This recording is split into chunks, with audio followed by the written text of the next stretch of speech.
Welcome students to a new class of Software Engineering Unit 2. Today from Unit 2 we'll discuss about project staffing and risk management activities. And as per our previous discussions, project planning requires a proper plan to be prepared for every activity of software development process. And with every activity of software development process, project staffing is most important. In project staffing, the staff management is done. When the project development process starts, the development requires a proper set of personals to be used. The personals in the sense who will collect the informations from the customer, who will design the system properly, who will perform the coding activities, and who will be going for testing the informations written by the developers, and who are going to perform the maintenance measures. Accordingly, the staff management must be done perfectly. If staff management will not be there, then proper knowledgeable people cannot be engaged for a particular type of activity. The staffing requires arranging the proper personals, proper team, proper group of people to be engaged for doing a particular set of work. Got it? The project development process contains several set of activities as we had discussed in SDLC, and according to that, the development activities requires different set of people to be engaged. And in that regard, utilization of proper type of people, utilization of experts, utilizations of newcomers, or utilizations of a particular knowledgeable people in a particular field is must be planned very well. Got it? To successfully complete the project development activities, the project handling team must be a perfect one, and project handling team can be decided, planned, arranged very well in the project staffing activity. Got it? Otherwise, the product development process may fail. Got it? But when we'll find out the preparation of a project staff plan, it is very difficult to identify. There are different type of people available in the organization who may have knowledge regarding different subject areas, and according to their knowledge, according to their expertise, assign them the job. That is a difficult task to identify. And after identifying that only, the software development team or the system analyst can prepare a good team members so that they can perform their activities perfectly. Got it? In case the development team requires certain activities to be conducted and those activities are not known to the personals who are engaged in that, it may cause many difficulties. In order to identify the team of people who can do what type of activities, the qualities of the software engineers are calculated, identified. According to the qualities available with the software engineers, they can be assigned different duties and they can be assigned different activities to be performed. Okay, they should have exposure to systematic development techniques. Software development techniques should be known to the software developers. This is the first requirement. Without proper knowledge or without proper techniques known by the personals, they cannot do their work. So the exposure of systematic software development techniques should be there with the software engineers. Got it? And good technical knowledge they should have. How to apply those techniques very well, they should be technically sound so that they can use the technical exposures available. and good programming abilities they should have, so that they can code the system very well. A proper set of code makes the system properly prepared, and the coding helps in order to execute the program with a shorter time period, as well as possessing a good quality. So good programming abilities will enhance this feature. Got it? They should have good communication skills, so that they can be communicated very well among themselves and do their teamwork in a well performed manner. The communication skills enables them to express their ideas before others very well. Got it? So that they can solve their queries with the software development team. And they should have high motivation quality. High motivation quality is required in order to convince the customer, motivate the customer, enable the customer to apply the software development techniques very well. And whenever he is going to use the system, how much beneficial he is going to be, he should be well communicated with the developers. And the high motivational quality makes the customers convinced regarding the benefits of the system. Got it? The sound knowledge of fundamentals of computer science also should be there with the developers, the software engineers, so that they can apply those techniques, their knowledge in the respective software development activities. And the next important point is the intelligence. How to use the software development techniques very well. The intelligence is very important. And the intelligence is also present with the software engineers, so that they can easily implement, and where to implement which type of technique can be identified by the developers. But the ability to work in team is also required. When there is a larger software product to be prepared, when there is a complex system to be developed, where there is a real-time system developed, there is teamwork required. Group of people are assigned different activities, and when the people are working in a group, they should have a sound communication quality, they should have a sound compatibility knowledge with others, so that they can perfectly work in the team. They can perfectly distribute the job among their team members and make the work possibly done. Got it? Discipline. Discipline provides to perform their responsibilities very well. Whatever jobs they are assigned, they should do it perfectly, and the discipline enables them to do their jobs in a proper manner, disciplined manner.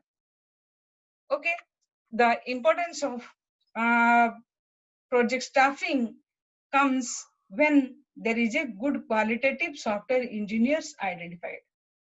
If qualitative software engineers are engaged in different respective activities, the project staffing plan will be successful, and the product development will be also successful, and the product will be also well utilized and going to give high satisfaction to the customer. Got it? Then comes to the risk management. Any activity we are performing is subject to face risk. Whichever system we are developing may face many of the risks. If we are dealing with different day-to-day activities also, we are facing different risks. And when there is the possibility of getting risk, there are also many solutions. If the risks are coming to you, then you have to identify how to handle the risk very well, how to make the risk to cause less problem, how to convert the risk into an executable element, how to suppress the risk or how to avoid the risk. Got it? So what is risk? Risk is any anticipated unfavorable event or circumstance that can occur while a project is under development. When the product is going on, there are supposed to have many risks. There may be many of the problems arised.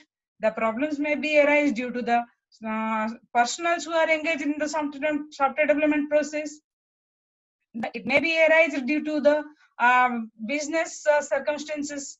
It may be arised due to different coding errors. It may be arised due to different non-availability of resources. So the risk may be of any type.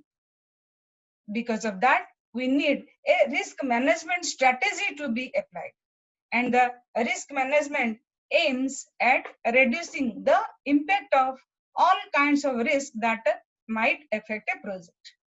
Any kind of risk are coming, then the risk management factors can be applied so that those can be easily suppressed and the problems can be sorted out thereon.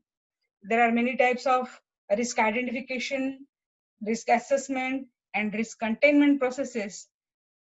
With these activities, the risk can be identified and solved. Got it? Let us come to the risk management activities. Those are risk identification, assessment, and containment. How we are identifying the risk. Risk identification means anticipating the risk in a proper manner or identifying any type of risk those are supposed to come while the product development process is under process. The anticipation of the risk must be there in order to solve the problems. If you'll identify the risk or anticipate the risk, we can have the possible way of minimizing the risk. The risk can be minimized, the risk can be suppressed, the risk can be of less problematic. If you'll identify the risk, then the risk management plan is prepared in order to minimize the risk. Risks are identified, how to suppress it, how to handle it. For that, the risk management plans are prepared. And the risk and identification is required. You can look at using one example. You might be worried whether the vendor, when you have asked to develop certain modules, might not complete their work in proper time and with proper quality exposure, and whether some of your key personals might leave the organization at the middle of the job. At that regard, you are supposed to get different types of risk. So you can identify the risk in this way, and all such risks are likely to affect a project, and what are the problems that are likely to achieve must be identified and listed. You can identify that there may be different types of risk like your project risk, technical risk, business risk. The risk, that is project risk, contains different concepts like budgetary failure, schedule failure, personals leaving the organization, resource unavailability while the product is under process, customer related problems arise at the time of the process going on. So this type of project risk, whenever you are facing, those risks must be handled very well. And technical risk, the design of the software product, implementation of the software product, and interfacing of the software product very well. Testing or maintenance failures cause the technical risk to achieve. And when the technical risks are present, it may cause many other problems of the system. So the technical risk must be handled very well. Got it? Then business risk. When a product is prepared and under process or it is in the market to be sold, and because of some problem, the product becomes unprepared, or the product fails at the middle of the software development process, or the product is not sold in the market, then you are going to face the business risk. For example, building an excellent product that no one wants. A product is already prepared and ready to sold in the market, but no people likes that type of products. That is an excellent system to be utilized by the customer, but they should be motivated how to use it. They are not knowing about the benefits of that type of system. So in that regard, the product will be useless. Here you will get business risk, losing budgetary or personal commitments also lead to your facing of business risk. When the business risk comes, that is again lead to many other problems. So this type of risk identified must be handled very well, and the risk management techniques makes those this type of risk to be handled perfectly. So in order to handle the risk, we have to assess the risk at the beginning. Risk assessment. What does it mean? We have to identify the risk very well. And when the risks are identified, rank those risks in the way they are going to cause the damage to the product. Accordingly, they will be handled. Got it? So when the risks are ranked, then how much risk they are going to give, how much damage they are going to give, how much problem they are going to create, those can be identified, and according to that those can be handled. So the risk assessment requires the risk to be ranked in order to identify its supposing future problems, and after that the risks are prioritized. They will be given priority. The highest damage causing systems or risks are given higher priority. Most likely or damaging risks are given higher priority. They are handled first. Got it? And the risks with least priority can be applied the abatement procedures. The risks those are giving less benefit, less drawbacks, less problems, less damages, they can be applied with the abatement procedures, so that according to the amount of their causing damage, they can be avoided or they can be managed to managed. Got it? And the least priority risk can be handled thereafter. So which one is the highest causing damage risk? Which is the lowest priority risk? How we can identify? By risk assessment, we can identify it. For risk assessment, each risk can be rated in two ways. First is the likelihood of a risk coming true, that is considered as a constant value n.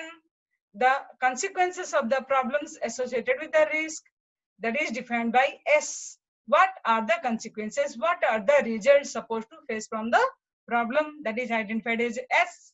And the two factors of R and S combinedly providing you the result of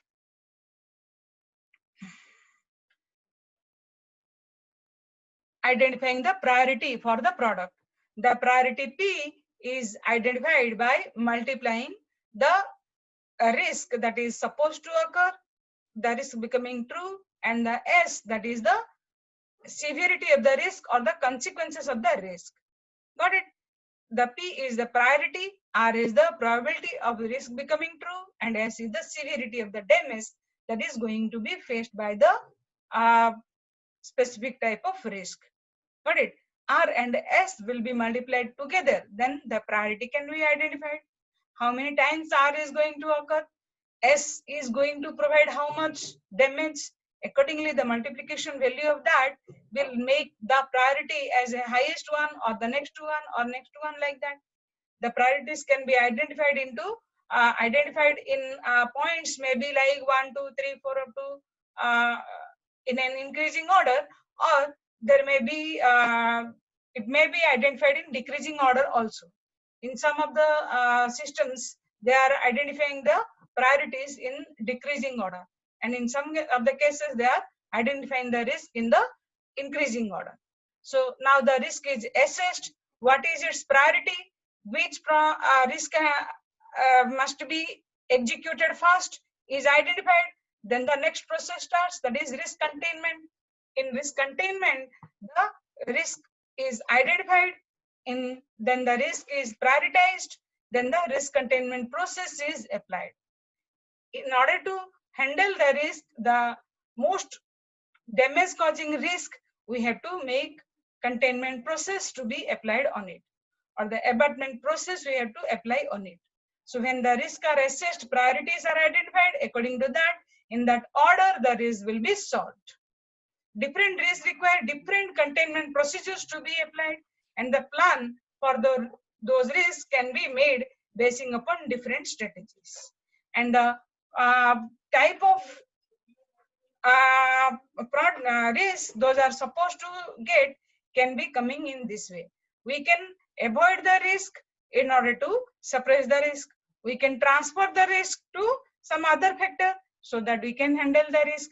We can apply the risk reduction process so that the risk will be minimal one. The damage causing by it will be minimal one. So in this way, the risk reduction can be applied. The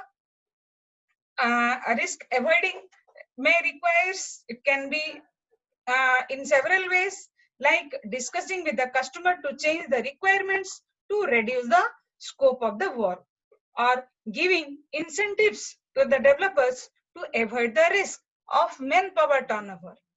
Got it? Then in transfer of risk, we may perform this strategy by getting the risky component developed by a third party, or buying insurance coverage, and so on. That risk transfers can be done in this way. You can transfer the risk to somebody else. If a particular product is not able to be developed by you, then you can make it done by somebody else. So the risk will be transferred. If the software development personals are not happy with your organization, you can assign them the insurance coverages so that they can be attracted and work in your organization for longer time. So so this process also transfer the risk of leaving the job in the middle of the work by the personals. So in this way, like this, many of the ways are there in which the risk can be transferred. Got it?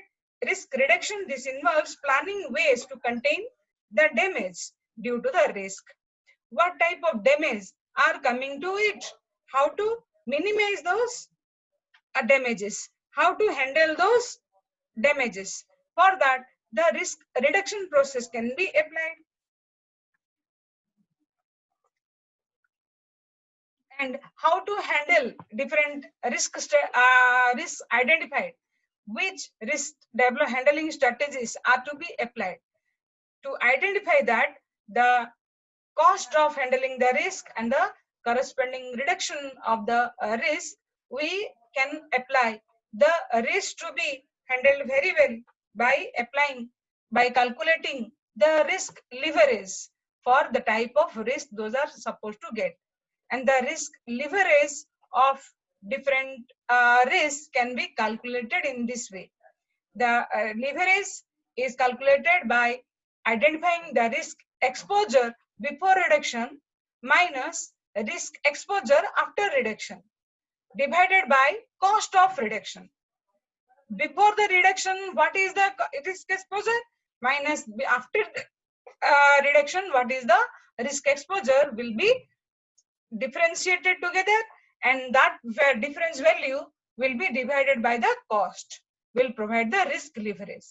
According to the risk leverage value, the risk can be minimized, the risk can be identified, and in which way they can be handled can be easily known. Got it? And the risk handling processes are very much important when you have a larger system to develop, when you have a complex system to develop, when you have a newer concept to modulate into the system. And when there are certain products developed, there are certain people engaged in work, there are certain different type of activities are available in the product development process, there must be the possibility of getting risk. So if the risks are coming, we should not be worry about it. There are different possible ways are there to identify the risk and handling the risk very well.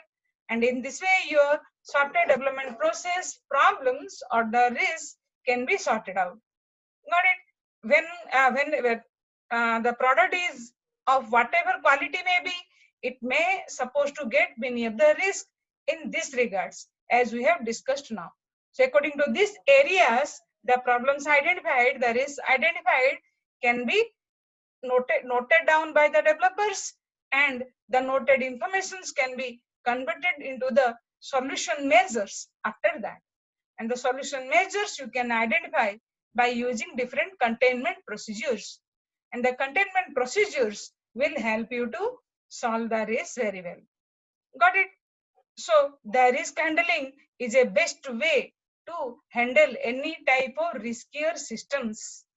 And the risk management process helps the development team in solving their problems in different manners. Got it? So it is a very important topic also. Students, please go through it. It is going to be very helpful for your future software development activities or future requirements. Got it? So wait for the next class of unit 2 of project planning.